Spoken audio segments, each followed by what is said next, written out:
Hello, everybody. Happy Friday. We're back with more Werewolf the Apocalypse Book of Hungry Names. Hope you're all doing well today on this where I am. Very, very hot day. Where last we left off, we discovered that everyone at Broadbrook Cairn who survived the Battle of Graves Farm is having collective amnesia. That's fun. So they all can't really remember what happened, and they just sort of just figured that out just now. And so we're trying to track down the cult of Fenris guy, Conrad Merritt, who's looking for a wolf hybrid, a half dog, half wolf. So everyone's bright idea, and I think it's a great idea personally, is to sell me. And I'm down. I'm so super down for it. I'm ready to be sold. And my dog. What is it, baby? Hello. My dog has something to say as well. We're not selling you. Would never. Anyway, hi everyone. So we're about halfway through the game, I've been told. So let's jump right back into it. I'm excited to be sold. 10 minutes later, you're a big white wolf in the mismatched camper shell of Podge's truck, rumbling north on Route 5. You share the back with Nin and her guitar. Up front, Elton and Podge help Melody recite her dialogue like students getting ready for a play. The last text you saw before you changed was from Daphne, who had just reached the bar and cut into the woods. No spatter monsters yet. New moon tonight. Good for creatures that rely on smell. Oh, that's right. We're also investigating the bar. Yes, that's where we're meeting him, is at the bar that's, like, in the territory of the corrupted cairn, which is super sussy. So that's another thing that we're doing. Oh, I'm glad you're able to be online for a stream. We're just let's playing through the Book of Hungry Names, the Werewolf the Apocalypse, sort of choose your own adventure novel. We've done quite a few parts of these. I try so hard to get through as much as I can every episode, or every stream, but we're struggling out here.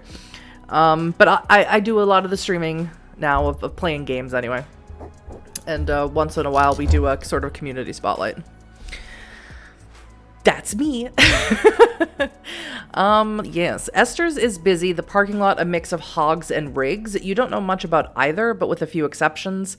They're older, cheaper models, though you do see a few expensive trucks and sports cars parked around back, some with back the blue and thin blue line details. Oh god.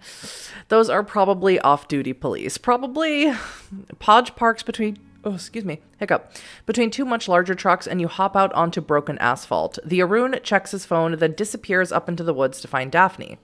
Fearless, Nin grabs her guitar case and heads right inside. You catch a glimpse of people backing off as the door swings open, like the child of Gaia just walked in with a shotgun. I love Nin so much. Melody says something while checking her phone. You didn't catch it. Your lupus form doesn't make you stupider, but it's harder to concentrate on syntax when there are so many smells. Melody is grave dirt and strawberry perfume. Ooh. Elton is sheep. No, vellum. His oldest books. And the cigarettes Catherine used to smoke, baked into the wallpaper of his apartment. Go in first, Elton is saying. Then you come in with Sierra. Wait, do we need a better name for her? You think of a better name, I'll go in first. Remember, we need Sierra moved for as much money as you can squeeze out of Conrad. I better get some of this money. I'm so super serious. Daphne's clear antiseptic smell up in the woods, and the scent of her Dobermans thivy and abhor. Then a familiar smell hits you. Something from back in New York? You raise your nose trying to catch the scent, but it's gone. And then, oh my god, what if Scarper showed up? That would be amazing. A caustic reek out in the woods, something that rots but won't die. As Elton heads inside, you growl instinctively and Melody glares down at you. Don't act aggressive, she says, kneeling down to tie a kerchief around your neck so you're not mistaken for a coyote and shot. We're trying to sell you, remember? Wow, I didn't think about the politics of that before. It's a little gross. She checks her phone. Conrad is waiting for us. Come on. She pauses to adjust her messy updo in the window. The Philodox wears a thrifted flannel shirt and a cheap denim jacket. Disposable clothing implies she expects things might go wrong. What? With us? Things will never go wrong. You're a warrior of Gaia? Me too. I'm Gaia's deadliest weasel, personally. What does Melody think? I point, but I'm not going to run off into the woods just yet. Yeah, what's with the dead smell in the woods? What's that all about? What is it? Melody asks, scanning the black trees. You howl a brief sentence in the primal tongue, warning Melody about the Fomor. Melody listens so intently that she doesn't even correct your grammar, then immediately calls Elton even though he's just on the other side of the door. Yeah, Sierra can smell whatever made those webs, I think, the Philodox says. I'm worried about Podge and Daphne, so I'm just going to check it. I know you want... Yeah, dude, I know you need to pay rent. We all need to pay rent. I live in a goddamn tumulus like a fairy queen, and I still have to... Just let Sierra... I love her. Melody snarls with frustration and ends the call. Up to you, she says. She wants you to check it out, but Elton doesn't want anything disrupting your sale to Conrad. My sale?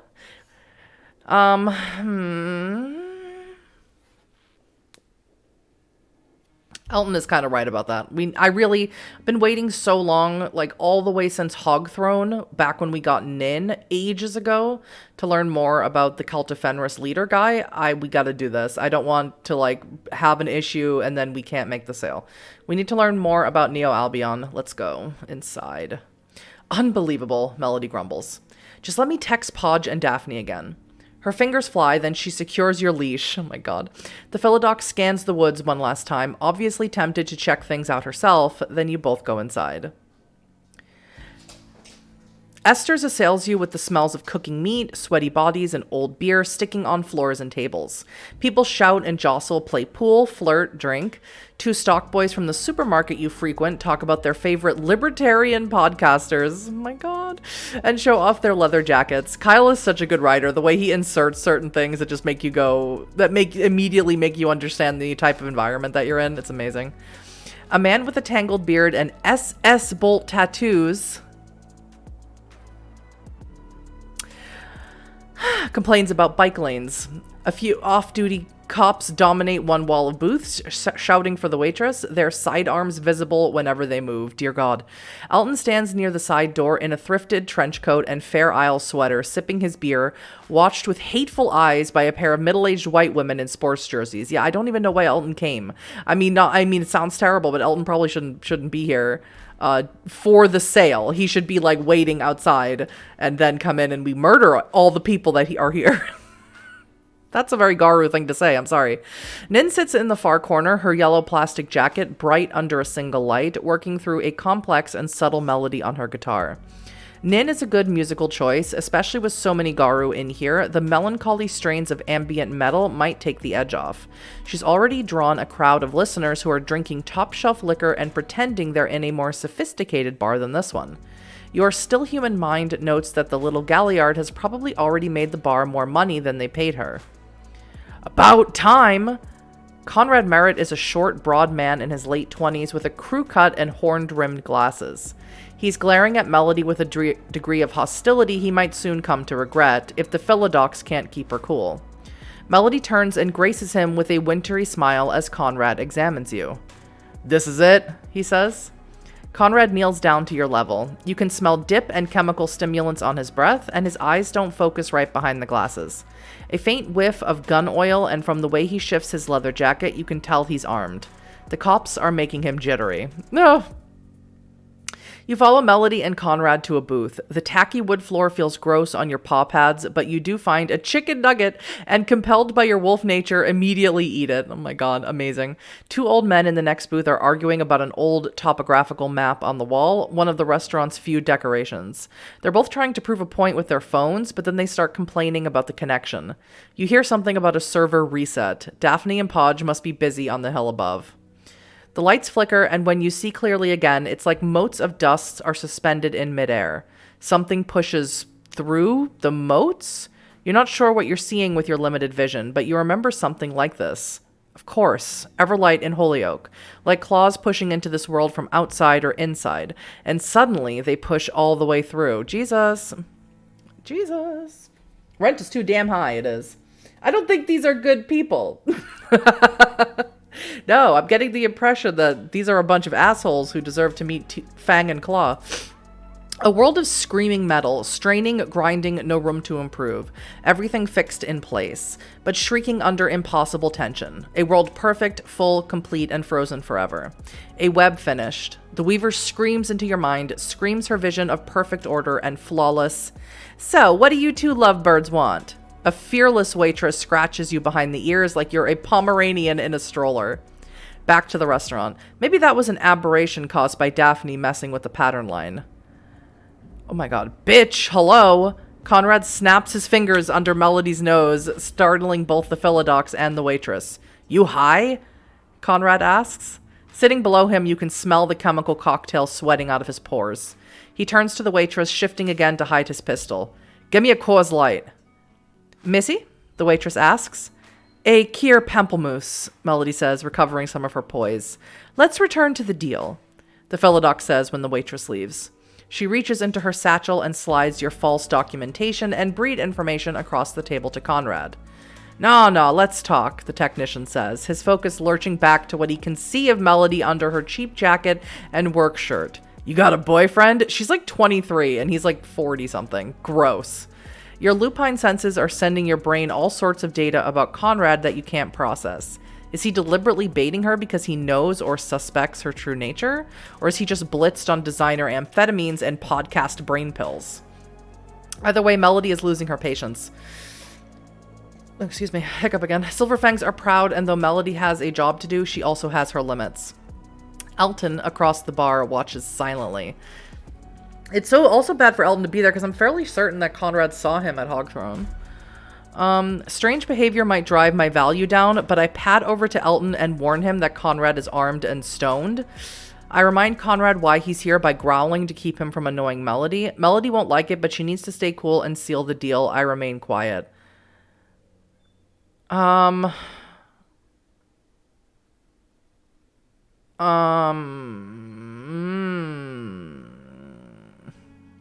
I don't want to draw attention to Elton any more than he's probably already drawing attention to himself. I do want to growl at him because that sounds fun. But I think I should just stay quiet. I don't like that, but I think oh man, do I growl at him? I want to growl at him. I'm sorry. I should stay. This is what I should do. And if I wasn't a Ragabash, this is what I would do. But I'm a Ragabash, so I'm going to growl at him because he's annoying and I hate him. You stand up and growl, which alarms people nearby, but only draws the overstimulated technician's irritation. Calm your mutt, he snaps at Melody, too high and stupid to fear you or her. Though appreciative of your efforts, Melody waves for you to sit down. Then she starts to haggle, and once it's a question of negotiation, the Silverfang quickly gains the upper hand. Melody is lethal, staring icily at Conrad over her pink cocktail, and Conrad, drunk and used to acting like the smartest person in the room, is quickly outmatched. You're still worried about Melody's ability to close this deal, but that's when you hear a familiar voice cut across Nin's guitars. Loud, crass, and a little mean. Something from another world, but you can't place it until you see him. It's Scarper. From our old pack. Oh my god, I hate Scarper too. Could we growl at him too? Scarper is at the bar talking loudly about nothing in particular, surrounded by the sorts of people who love a guy who talks loud. He takes a long pull from his beer, then looks over and says, "Look at the size of that fucking dog. Thing looks like a wolf." An idiot. Scarper's eyes bore into yours before returning to the bartender and ordering another round for his friends. He knows exactly who you are, but what is he doing here? You haven't seen him in over a year, have barely even thought about him since you blocked his increasingly unhinged emails. I did block him. I remember that. Go me. We're not here to be smart. We are not. That is not our purpose in this pack. You haven't seen him in over a year, barely thought of him since you blocked him. You glance at Melody and Elton, but they don't know him. Nin studies the man. Hold on, my dog is whining. Give me 1 second. It's distracting me.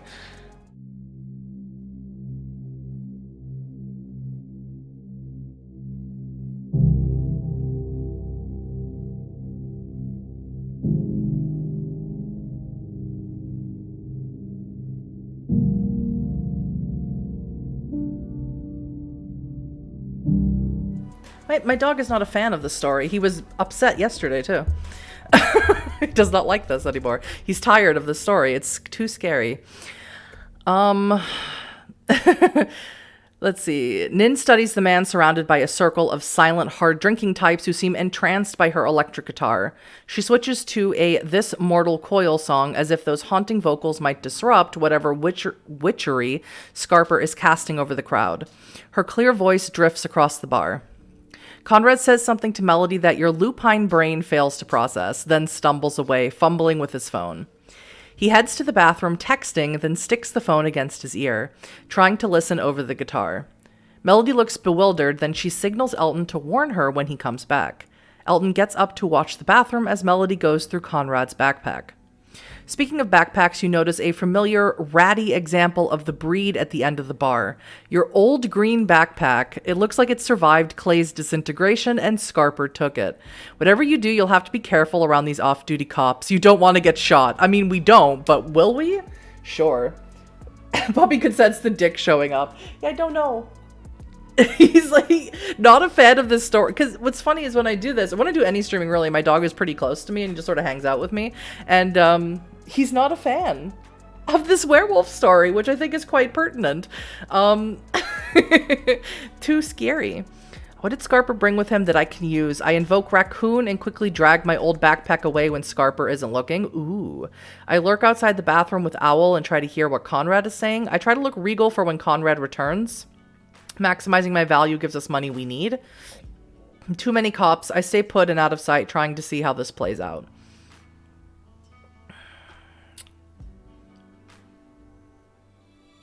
I don't want to get shot.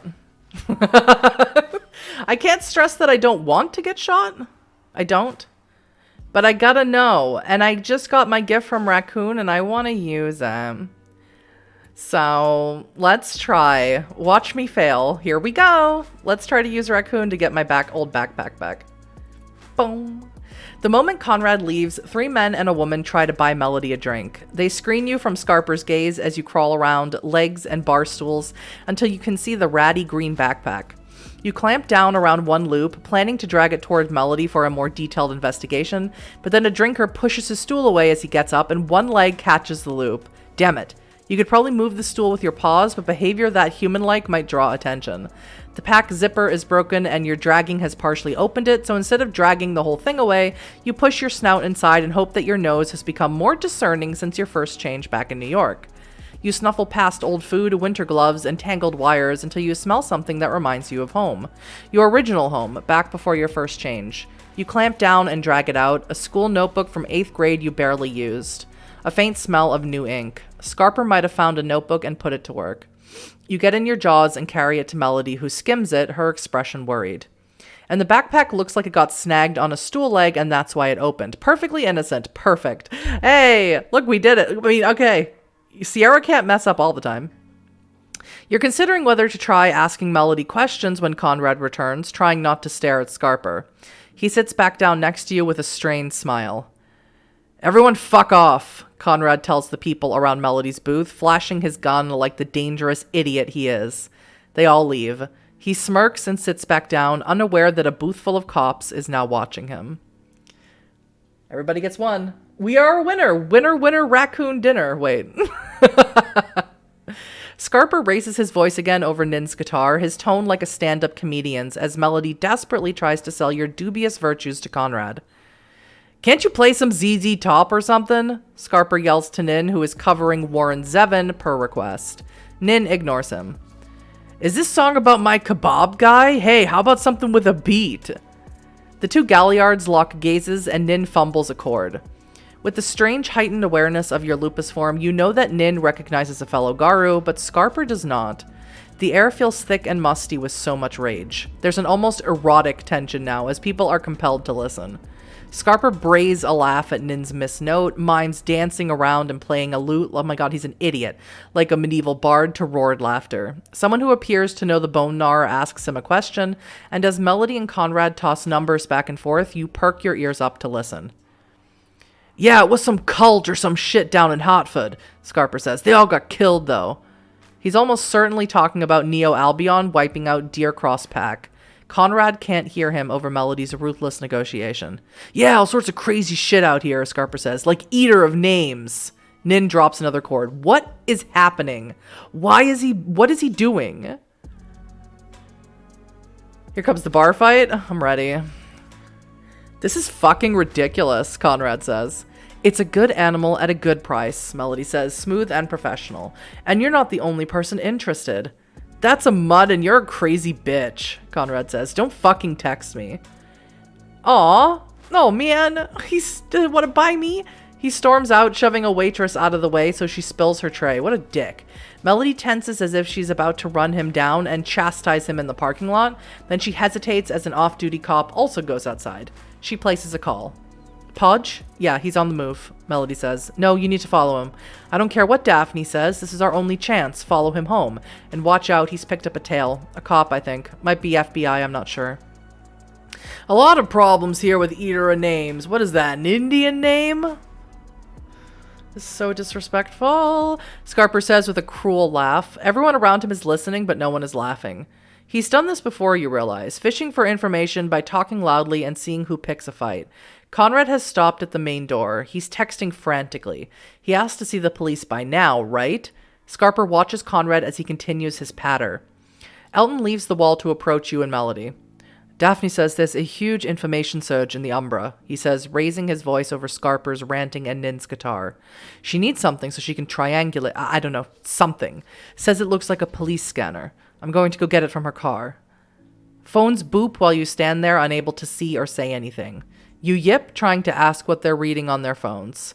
Something in the woods? Great, Melody says, reading her text. Only one of us should stand guard outside while the others relay Daphne's gadget, Elton says. Nin can't see Conrad from where she is, only this yelling asshole, Melody says, gesturing towards Scarper. I'll stay. Why can't? Because if I leave, Melody says, guys will try to follow me to the car.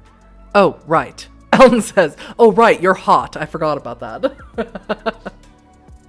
He'd be smart. Yeah, I guess that's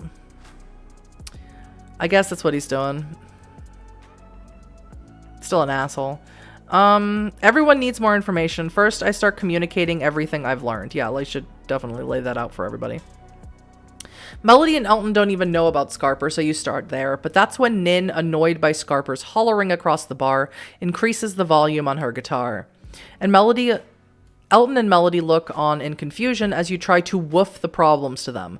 They can barely hear each other now, and they definitely can't make sense of the primal tongue. Great. God, don't trust me to write Garu glyphs. I ain't got the brain power for that.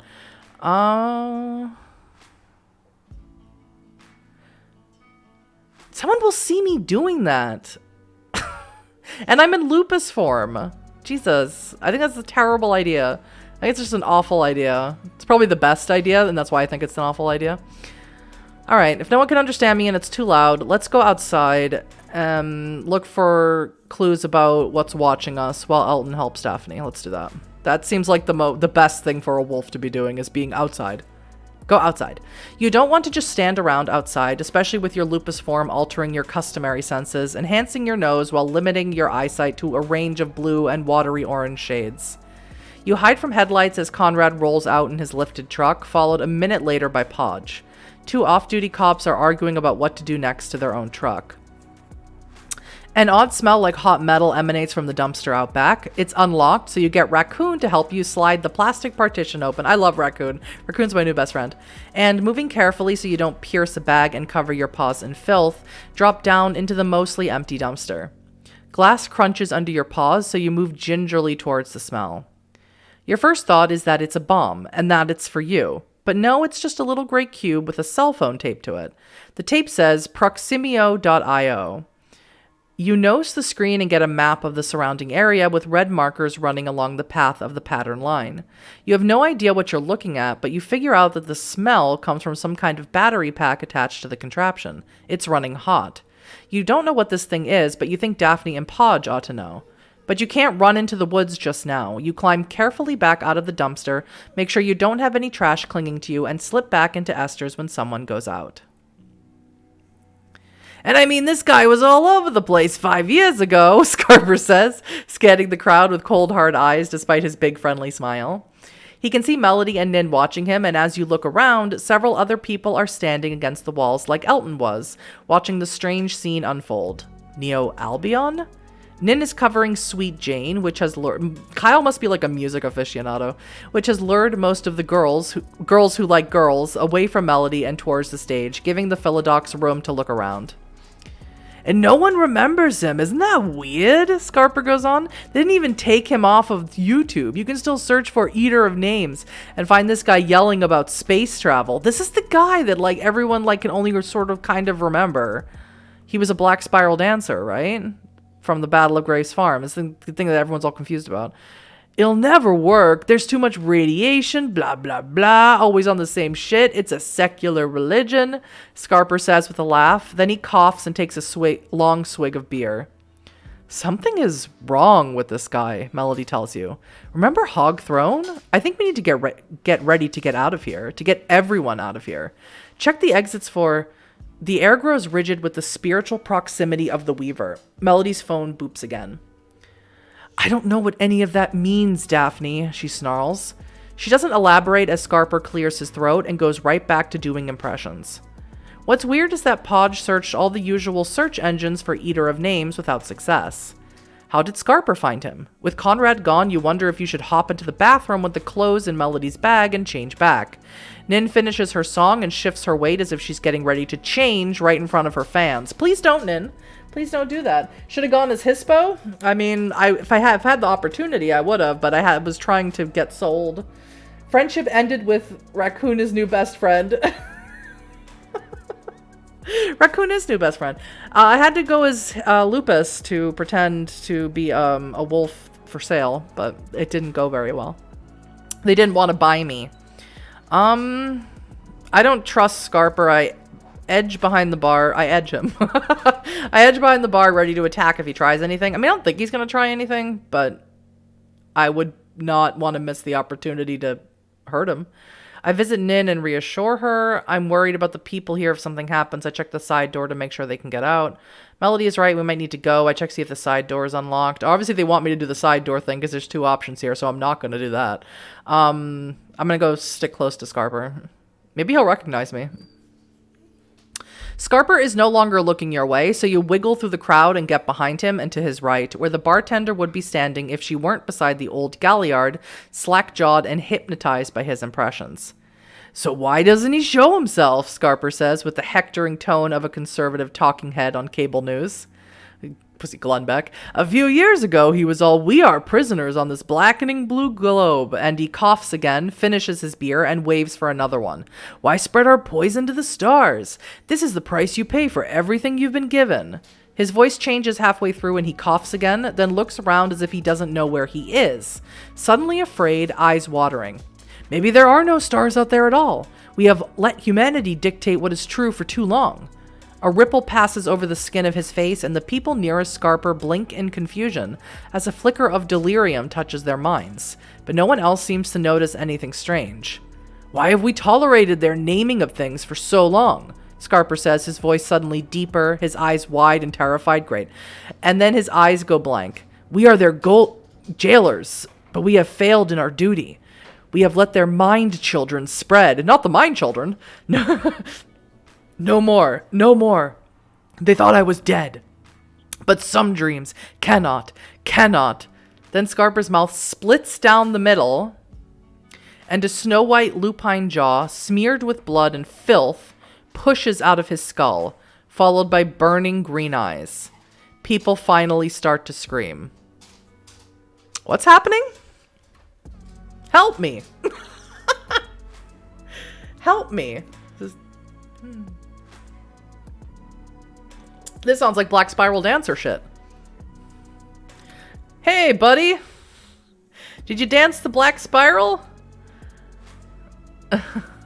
What? Imagine it's what the hell? Scarper is Eater of Names? I'm so confused.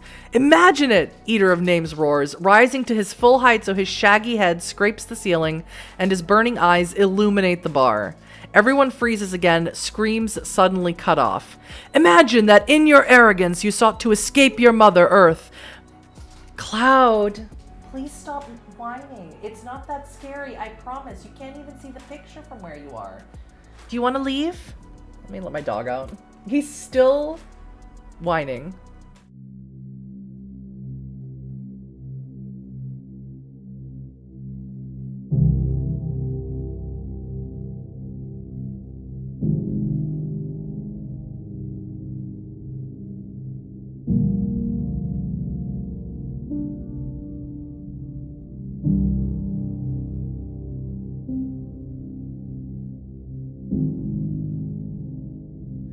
I am so sorry. Been waiting for me to get to this point. Yes. Hello, Furnace. Welcome in. Here we go. God. Imagine that in your arrogance you sought to escape your mother, Earth. First you tried to flee into space, now you try to flee into the information. You want to infect the entire universe with your chattering. You think you're people, that you have souls, that you should continue forever, spread forever. You're nothing. Your thoughts are just the intersection of the only three things on this dead Earth that are real. You will pay the price for your delusion. Chunks of the bar rip away and stick onto Eater of Names. They turn green hot, and you know that's not possible. That there's red hot and white hot, but not green hot, as the chunks burn with green fire as they fuse an inch from his fur. The bartender ducks behind the bar as patrons shriek. The bones of their faces wrench free and drape themselves like a mantle over the werewolf's shoulders, then burn and blacken to form a black spiral across his chest. The black spiral, you realize? The horrid sign of the worm-sworn werewolves. In seconds, 5 more people have joined Scarper, boneless heaps on the floor, and Eater of Names wears a bone-white, articulated suit. Blood thins around his face and forms a perfectly clear bubble. More matter, human flesh, and detritus fall towards Eater of Names, as if he were a collapsing star. You feel your own flesh loosening, and then a whole table suddenly hits him, knocking him against the shredded remnants of the bar. Globs of meat and wood fall to the ground and splatter at your feet. Enough, Melody says, rising up in Krynos form. Goddamn. That's radioactive. That can't be good. Yeah. Remember they kept mentioning the Black Spiral Dancer came from that nuclear plant that they took down. Oh, God. Both you and Nin were nearly as frozen as the terrified humans, but now the Galliard is shifting into her colossal hispo form, coughing and snarling at the trash stink of the green flames. The survivors scream and run for the exits as Eater of Names recovers his balance. He drifts a few inches above the ground as if heedless of Earth's gravity. Green flames wash over the bar as Melody approaches the Black Spiral Dancer. She hesitates at the line of balefire. At least one cop also draws a sidearm and starts shooting. One of Nin's fans goes down with the side of her face missing. Christ almighty. A Black Spiral Dancer? No thanks, I hide under the table.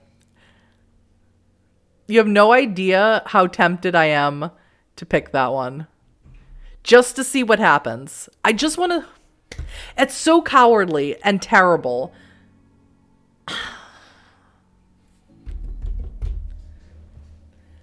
I don't want... Come on. Oh, it's taking everything in me not to pick that one. Because I just want to see what happens. Go into war form? Yep. That's what I should do. Direwolf. Lead people to safety. I mean, I don't have one to shift Krynos right now. I have one to shift to Hispo. Thankfully, those humans won't remember because of delirium. Yeah.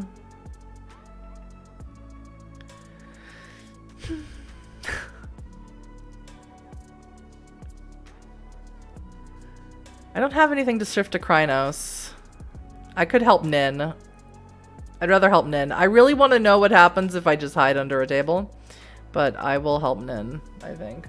Go into war form and then hide under the table. Well, that was just like when we rescued Melody, where I went into war form and then I hid from the tree that was attacking me because I thought I just wanted to see what would happen.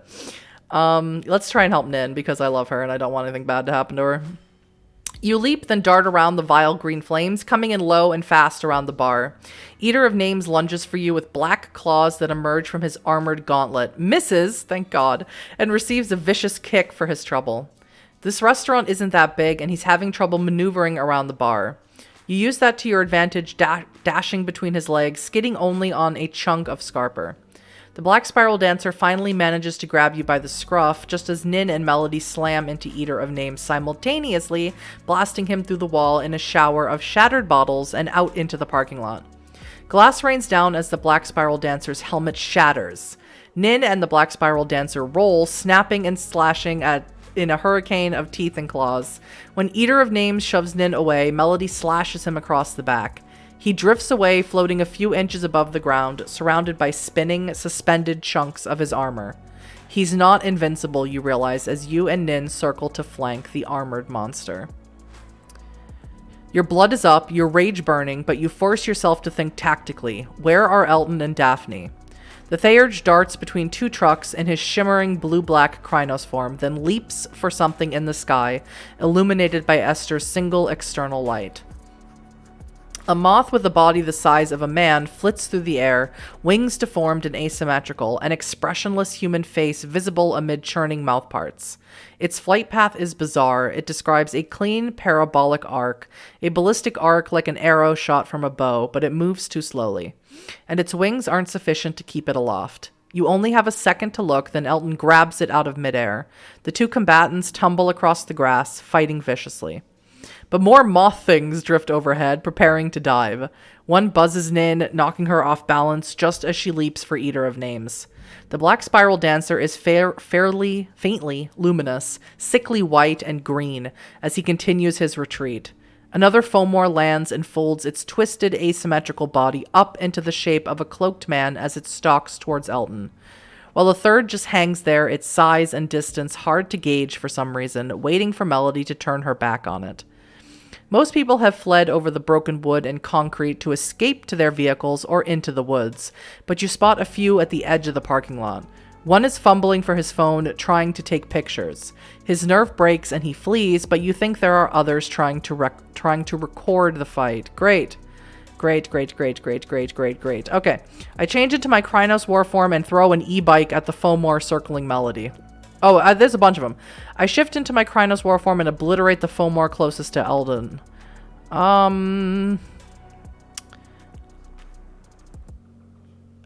Yeah, let's do Melody.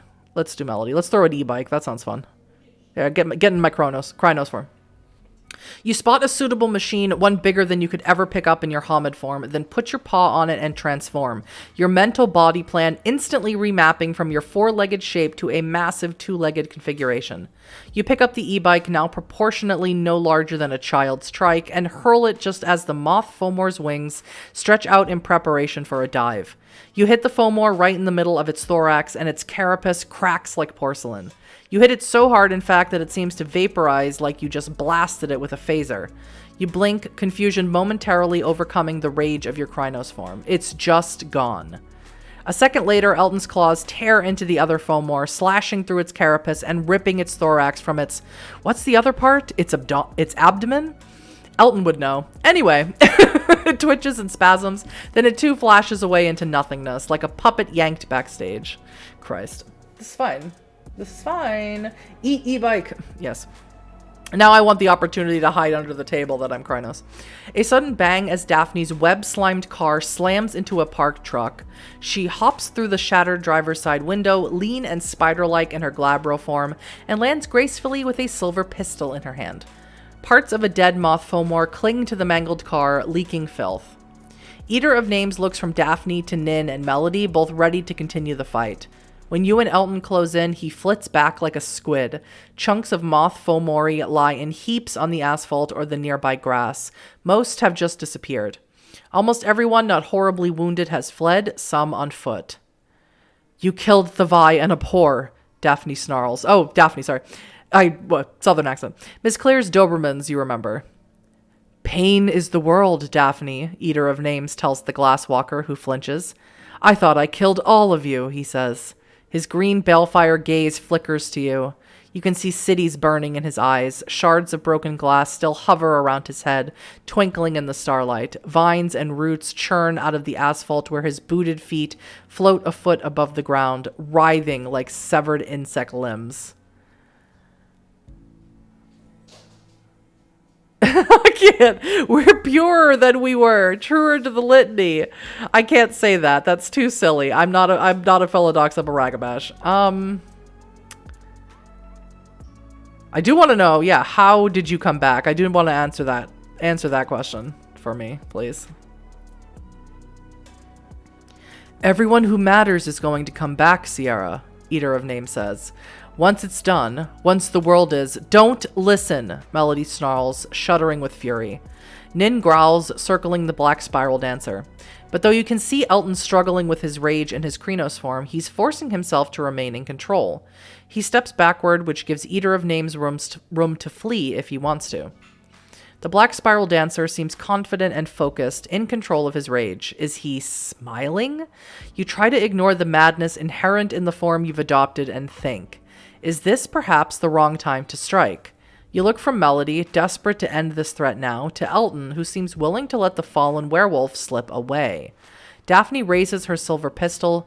Eater of Names snarls and settles into a fighting stance, claws gleaming a sickly green. He smiles at Elton, daring the Shadow Lord to commit. Elton takes another step back. Ooh, I have two things that I can't do that are grayed out. He knows something we don't. Fighting is a mistake until we know more. Or I'm not getting killed by some worm trick. I step back, hoping the others do too. I don't know why these two options are not here. But... yeah. I think because I'm in Krynos form. We can take him out right now as a pack. I move to box him in when Melody and Nin attack. Yeah, let's go for it. Eater of Names is mine. No. Let's go for him. The moment your clawed foot shifts forward, Melody and Nin charge. Elton loses himself to rage, rushing Eater of Names. You start to move, then hurl yourself to one side just as green fire drops down out of the sky. As you watch, boiling green filth swirls across the parking lot, filling the air with the stink of burning styrofoam. The stuff adheres to Eater of Names, boiling over his fur and restoring his glass helmet until you can't see his face again. Only your allies and what's left of Esther's. The green fire feels hot on your fur like radiation. The others blink and stumble back, shielding their eyes. Daphne snaps her sunglasses on and steps forward with her silver pistol, just as two moth things land beside Eater of Names. I love that they call them moth things or horse things. I love that terminology. It's amazing. One glides for the glasswalker, who fires her pistol straight into its torso. The moth explodes into flowers, thousands of multicolored blooms that swirl across the defiled landscape and wash over you and Daphne clear. They stick to your fur where you're covered in blood. Your packmates close in on the fallen werewolf as the green fires gutter out. But when the sparks disappear from your eyes, Eater of Names is a shimmering black shape, a hole in space. No, you blink again. He's gone, and so are the other Fomori. You keep blinking until the burning after images of the green fire disappear. Well, of course we weren't going to take him out right here. He's obviously the BBEG, and we need to fight him later. It's nice to see these side of things. I was being a pet dog in my run. Huh. So, Jerry, did Conrad purchase you as a dog? Was I just not convincing enough? Was I just not a good boy? Elton and Melody collapse back into their glabro forms, exhausted and shaky. Nin whines and paws at the blackened earth. The air smells like it will never be clean again. More flowers from Daphne's weapon settle on the cold dirt of the parking lot. Your stomach churns. The after images of the flames are like orange slime across your eyeballs. Sirens in the distance. You snarl, then force yourself back into glabro form so you don't do something stupid, like attack a fire truck. What is that gun Daphne has? And can I have one? I mean, I'm still ready to fight. Any Fomori left? How are my packmates? How are they doing? Scratches and bruises, rapidly healing. No one took a direct hit from that hideous green flame, nor from the mouth parts of the Fomori or the black spiral dancer himself. You suspect that those would have been deadly even to a werewolf. You can't see Podge. With luck, he's following Conrad back home. Regular people are all dead or gone. Sirens wail in the distance. Time to go, Elton says, wreathing his Homid form in a cloak of shadows. Podge took his truck, Melody says. Naked and wild-haired, she examines Daphne's car. Its front end is caved in, its windshield cracked and web-smeared. But Daphne walks to an older truck, examines it, and whispers something to Spider. The vehicle rumbles to life. Daphne and Elton clamber inside, while you and a lupus form, Nin, hop into the cargo bed. You roll past an ambulance and 2 police cars, but no one stops you as you head for home. Boom. No casualties or serious injuries among the Garu, though Daphne looks troubled. Yeah, well, her dogs are dead, and I feel bad about that. Melody tells you that her Dobermans died fighting the Fomori. The Silverfang looks pale and washed out after her time in Krynos form, with heavy circles like bruises under her eyes. Elton looks a little better, though he gets the dignity of his shadow robe, while Melody is dressed in a torn North Face fleece and yoga pants. Where is Podge? Is he okay? Is my boo okay? I miss him. Has he texted you? Elton asks Daphne. No, Daphne says, checking the truck's rearview mirror for signs of pursuit. Elton checks his phone. He's going after Conrad, the Theurge says. It looks like Conrad lives around here, so Patrick might be able to track him down, get an address that we can tie to Neo Albion.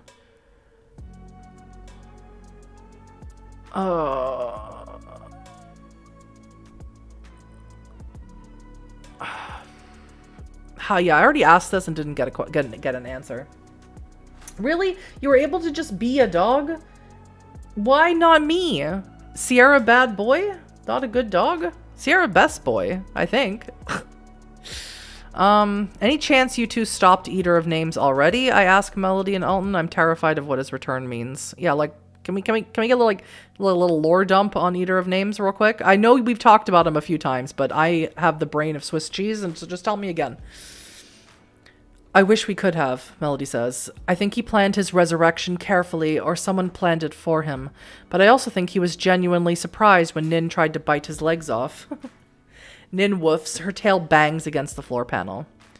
Maybe we should have attacked more aggressively, Elton grumbles, but we didn't know how many Fomori he had, and we lost last time, Melody whispers. We lost everything. At least we killed a bunch of Fomori this time and forced Eater of Names to run away.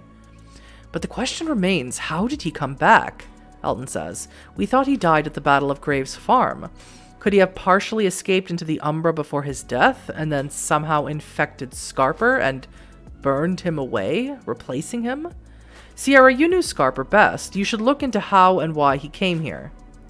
Everyone's phones boop. Elton digs around in his bag and tosses you your phone. Claverack Road. Heinrich was there. Fenris and Neo Albion working together. Bit of a slap fight, but I got away. Heading to the cabin.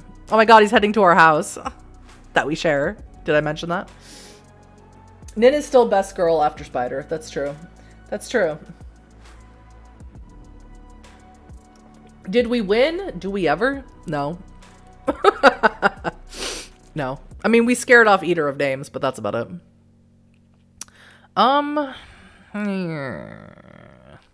Did you interrogate any of the Fomori about his return, or was it more of a howl and rip apart situation? Do they even have mouths? Elton says. They had mouth parts, Melody says, making a mouth parts gesture with both hands. I tried to scratch them off, but no, I don't think they were capable of conversation. They were strange. They moved in a way I've never seen before. Sometimes they even disappeared or reappeared. She shakes her head. They were probably just moths corrupted by bane spirits. Like the horses, you say, suddenly, viscerally remembering the animals David Beninsky tortured to produce Fomori, before you and Elton killed him and cleansed the river. Elton shivers too as he remembers the horses, but then you see him calculating. If they were infected animals, the Shadow Lord says, there might be some kind of factory or pit that spawns them, a place we could track down. And if they were originally humans, Melody says, there might be people missing. Again, that's something we could track down. A useful lead that might take us right to Eater of Names. The conversation falters because everyone is too tired to speak. Daphne lurches to a stop outside the dirt road leading to your cabin. She checks her phone, then says, I need to ditch this truck. I won't be in touch for a while. Elton tries to ask her something, but the glasswalker just snarls. Everyone climbs out. Daphne peels out almost before Nin can hop down, forcing her to scramble. Before Melody can say something impolite, everyone's phones boop again. Podge has sent 2 pictures, one of Conrad's McMansion out in Whately farm country, the other an almost unrecognizable picture of Heinrich talking to Conrad, taken through the window. Oh, that's right. Heinrich is the leader, right? Not Conrad. Conrad is his lackey. Elton and Melody examine the pictures while you unlock the cabin door. The wind howls, scattering dead brown leaves. You finally get the door open just as one headlight turns onto your road. Podge parks his truck with an ugly crunch and crawls out of it, scattering glass from a broken window. You okay, mate? Elton says. Podge waves him away. His hoodie is shredded and blood-soaked. Got into a little scratching match with Heinrich, he says, shrinking down to his natural form, now that his wounds have healed. How did you get away? Melody asks. I'm tougher than Elton, Podge says. He limps upstairs to his computer room. Gonna analyze some computer stuff. Roscoe's van crunches to a halt outside. You wave the old man in and bang the door shut the moment he's through so the cold doesn't follow him inside. Melody eats an entire block of cheese, so such relatable content, and falls asleep on your bed next to Nin. Elton, also exhausted by the ravages of his Krynos form, silently makes and then silently eats a 6-egg omelet without salt or pepper or cheese. Why? What's the point? What's the point? He limps to the lumpy couch in the living room and collapses. You check on Podge upstairs. Still in his Hamid form, he's curled up on the floor like a small dog around his laptop, surrounded by his out-of-date CPUs and external hard drives. Okay. All right. Let's do some investigation while we're here. Scarper died so that Eater of Names could live. I go back through Scarper's emails looking for clues. Yeah, I unblock him. I probably shouldn't have blocked him. Now I feel bad about it. Well, how was I supposed to know? There's no way I could have known. What's the point? Depression, clearly. I mean, just a shake, a little salt and pepper, shake. It won't kill you, Elton. It won't, I promise you, it won't take any time at all. You block Scarper, so your first concern is that nothing reached you. Fortunately, after some digging around in settings, you find that emails from blocked addresses have been cluttering up your spam folder for months. You begin your reread with the last email. Sick F you ignoruf bang me your shit, you little fuckface. I'm gonna fuck you up once I get through with Langton. See you in Northampton, shithead. Where all I be? At the Jew Barrow. What? The old house where the wolf girl lives? Maybe I'll buy at Burrito and say hello to Mr. Day. Anyone's guess. It's gonna be a fucking surprise. See you soon, Sierra. Real soon. Alright, I hate him again. He knows about the other Garu, but who or what is Langton? You search for it and find a shelter in Northampton, a place most homeless people around town try to avoid. Maybe one of Roscoe's bike path crust punks mentioned it, but you can't remember. You think you remember... Did I not stay at a place just like that? Didn't I stay at a place like Langton? Is it the same place? You think you remember hearing about it when you first came here almost a year ago now. Maybe Scarper stayed there before his death. If he did, people there will remember his endless chatter, and you can learn how he came here and exactly what he was doing. You'll have to be comfortable moving among the desperate and dangerous fringe of both urban and rural society. You could do something else instead, like learning where the Fomori are coming from, but if you go after Scarper's ghost, you suspect you'll need all your street smarts and wilderness skills. I have a ton. I have all the smarts, all the skills. I got this. Don't try and warn me, Kyle. All right? Let me make the mistakes I want to make. Shoulda, woulda. Nice of him to be unlikable up until the end. It does make it easier to not feel bad about his death. Morning dawns so cold that you can feel it radiating through your cabin's thin walls. You get up and find Podge and Elton downstairs in the dungeon-like basement, playing Dungeons & Dragons, fighting with the heater. I want a bunch of werewolves playing Dungeons & Dragons now.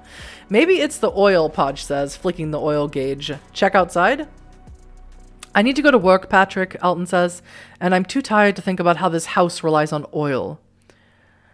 I've installed all the solar and wind power I can, Podge says. Tell Nin... She needs to check out Esther's with Melody, Elton says, turning around carefully on the crooked and splintery wooden staircase. Good luck with all this, mate. He grabs a neglected and burned bagel from the toaster and catches a ride with Roscoe into town. God, not Gorski Manor. Your hours at Gorski Manor aren't strict, but you need to check the pipes in case this cold lingers, and you need to make sure the snowblower is working. The first thing you do is lean your bike against the wall and crawl the alleys behind the major streets for cast-off furniture or home furnishings, since the coming winter means there might not be as much stuff soon. You find a mechanical keyboard among a tangle of wires next to a dumpster and grab it in case Podge wants it. Work is a shit show. Another dementia patient got out, and Gorski Manor is crawling with cops. Great. Two of them sit sit you down and interrogate you about where you were, chewing up half your shift. You give them nothing because you don't know anything, but they act like you personally killed and ate this 90-year-old woman. I mean, not that 90-year-old woman. By the time you're free, the cold has caused the pipes in the work closet out back to freeze, so Ernesto and Charlie, the orderly, are both in a terrible mood. You check the snowblowers to make sure they're good, but someone broke into the shed with bolt cutters and stole a bunch of equipment, so you have to report that. It's past midnight by the time you finish filling out requisition forms. They never find the dementia patient. Great. The cold never lets up, and yet the winds stink like hot trash left on summer pavement, irritating your sinuses and making you feel raw and queasy. Eater of Names is out there in the world now, you know, making it worse, making it sick, and you have no idea how to stop him. No way. I'm not paying off the cops. I refuse. Stop asking me. All right. Check my phone. Nothing. Oh, well, I'll check my bank statement. How much money do I got? You're doing okay. You kept your account over $900 for the past few days, and you have some 5s and 10s in your wallet. You might want to take a few days off and train with your human allies. Fine. I don't have as much as I usually have had. Head to the slum. Nope. No. I can't. Madam Mouse doesn't want me. She doesn't want me. Can I... Why doesn't she like me? Why doesn't Mouse like me? Serving her wisely for 3 nights, but yeah, but she doesn't like me. She's not convinced you can strike a deal in the cunning fashion, only in the old one, right? Okay. All right. Well, thanks for that. All right. Go to the barrows. Ooh. What am I doing in the barrows? The barrows look different from your last visit, that you wonder if Melody had help making repairs. Help from the dead? Is that within her power? Cement bricks that once formed choking dams are either broken apart or neatly stacked on dry land, while native flora has replaced most of the bizarre plant life that once dominated the wetlands. The faint smell of corruption is unfamiliar. You're a werewolf, but you were raised in the modern world, far from the smell of putrefaction.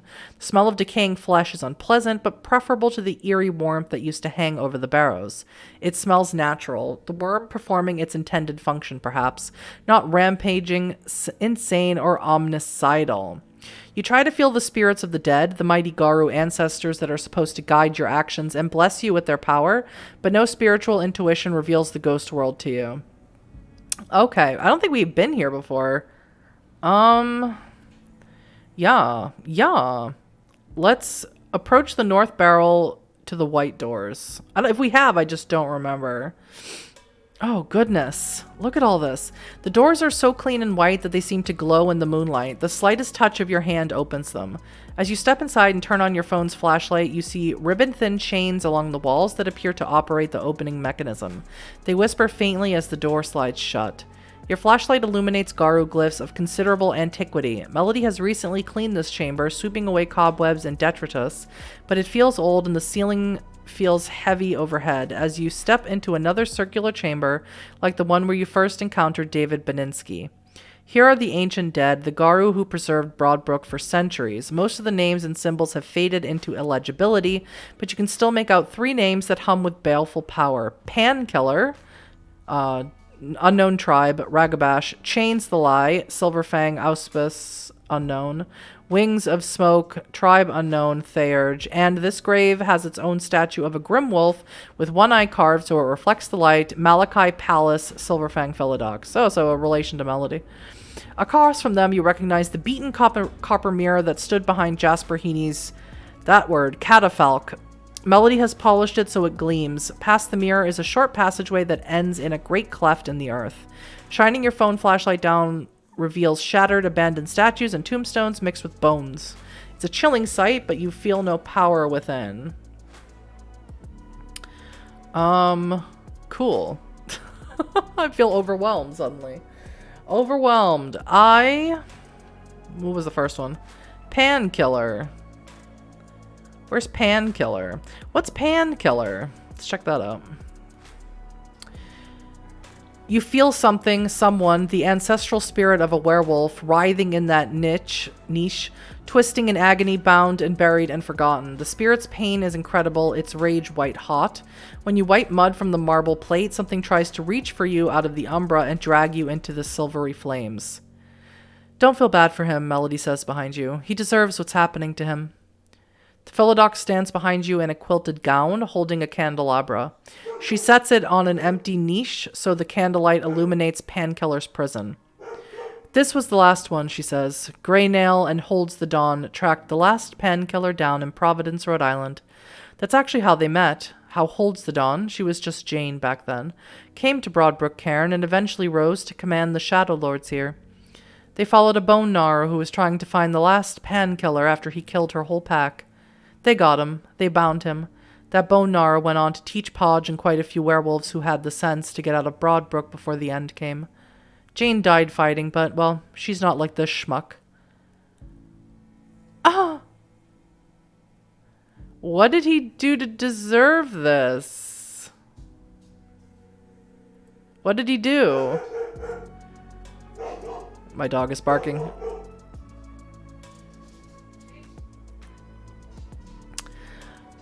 I don't think you have it in you to end up like this, Sierra, Melody says. She watches the spirit writhe for a while, then goes on. The Pankillers were a movement within the Garu Nation, like a pseudo tribe, Melody says. They had connections to the Bone Gnawers and some other tribes, but no patron spirit, just an ideology. They believed that they emerged in the early days of Christianity to overthrow the pagan gods, to either destroy them or reveal them as angels or demons. In actuality, they first appeared in Central Europe during the Protestant Reformation. They made their way to the U.S. around the same time as the three families emerged and set about killing as many spirits as they could reach. Oh my god! The name is, this might be the worst part, a pun. Pan, the god of nature, whom they say Christ killed, and Pan, meaning everything. They believed that all tribes, except a few they considered acceptable for reasons I don't understand, and all spirits, except the ones that swore sniveling allegiance to them, were of the dragon, the worm, Satan. They were witch-finders, man-hunters, slave-catchers. They cleansed whole swaths of the spirit wilds back in Scarlet Letter times. That's horrible. Slaves of a false human ideology, pathetic. You are right to wipe them out.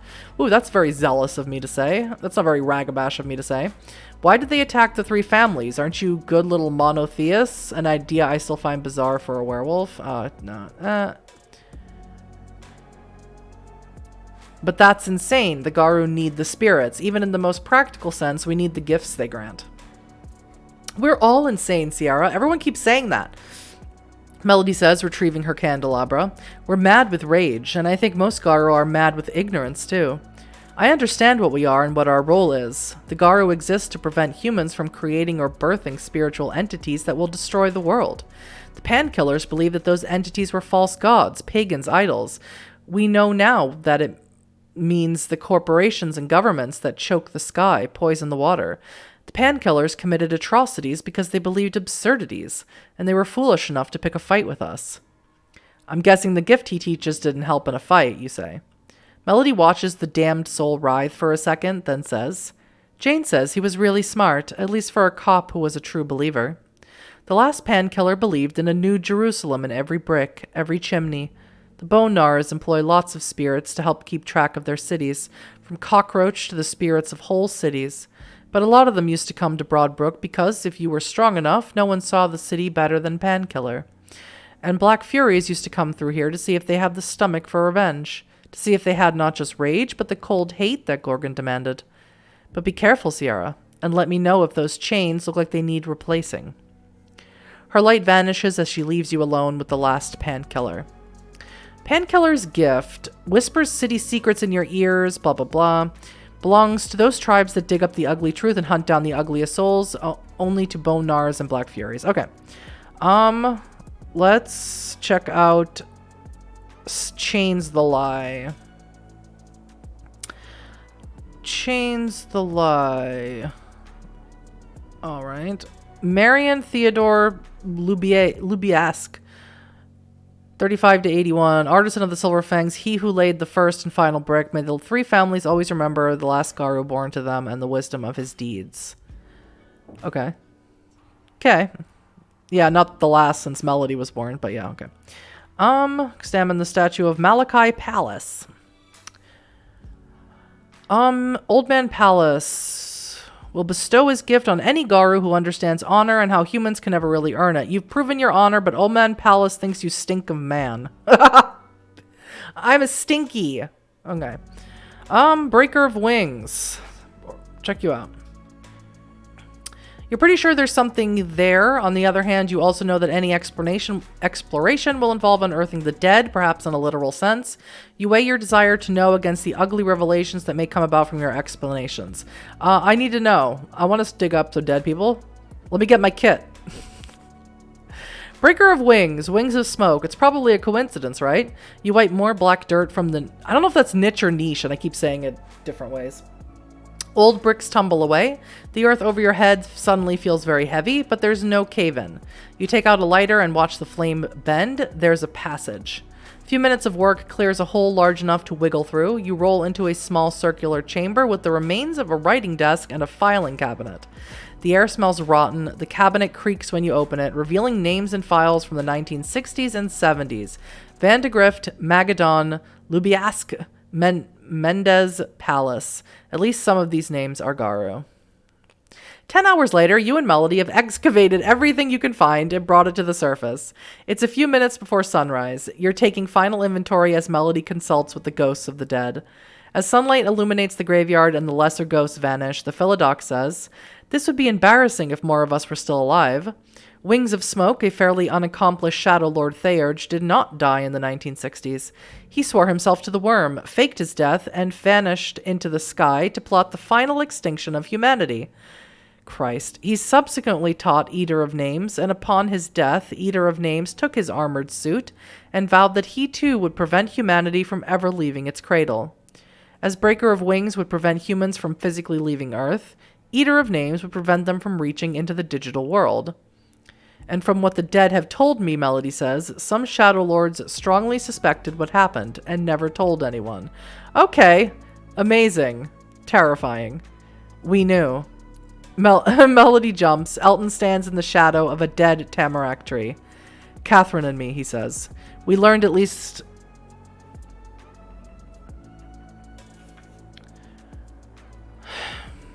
we learned at least that much about where Eater of Names came from. No one wanted to hear more. I never understand why the Silverfangs defended Wings of Smoke. Did they, Eldon? Melody snarls. Or is that just what you and Catherine imagined as you complained about Broadbrook? Well, now they're all dead, so we can't ask them, Elton says. Maybe you can. What do they tell you, Melody? The Philodox glances at you, says, clean up, and storms past Elton, who follows. You've learned something useful today, though Elton and Melody will probably be at each other's throats about what it means for the rest of the week. Okay.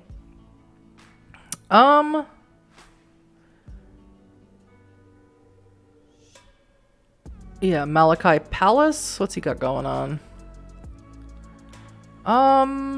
To receive this... Oh, yeah, I stink of man. Okay, yeah, sorry. I don't know why I clicked that one again. What power does the Copper Mirror have? Earning the Copper Mirror's gift is only for Silverfangs, Children of Gaia, or Philodoxes. Okay, that's fine. What's in the temple? Let's go up there. Yeah. What power resides in the temple? Hang on one second.